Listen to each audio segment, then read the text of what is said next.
হযরত আলী রাদিয়াল্লাহু তাআলা আনহু যে ব্যক্তির কাছ থেকে সেই ঘোড়াটি কিনেছিলেন তাকে 100 দিরহাম পরিশোধ করার পরেও তার কাছে রয়ে গেল 60 দিরহাম। তিনি 6 দিরহাম আল্লাহর রাস্তায় দান করেছিলেন।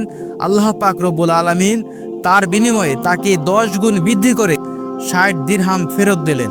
সেই 60 দিরহামের বিনিময়ে শেরে খোদা হযরত আলী রাদিয়াল্লাহু তাআলা আনহু বিপুল পরিমাণ খাদ্য কিনে বাড়ির পথে রওনা হলেন।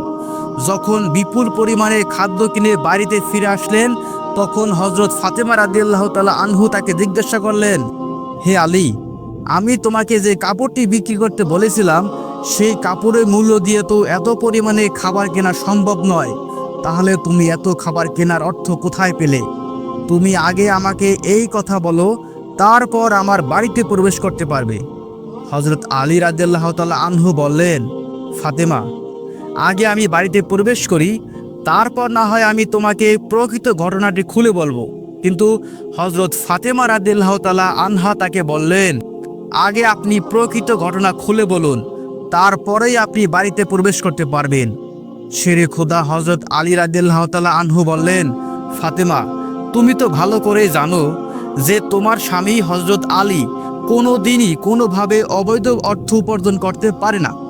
আমি যে পন্থায় এই অর্থগুলো উপার্জন করেছি তার সম্পূর্ণ বৈধ একটি পন্থা।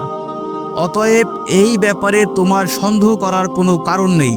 কিন্তু হযরত ফাতেমা রাদিয়াল্লাহু তাআলা হযরত আলী রাদিয়াল্লাহু তাআলা আনহুর এই কথাগুলি তেমনভাবে বুঝতে চাইছিলেন না।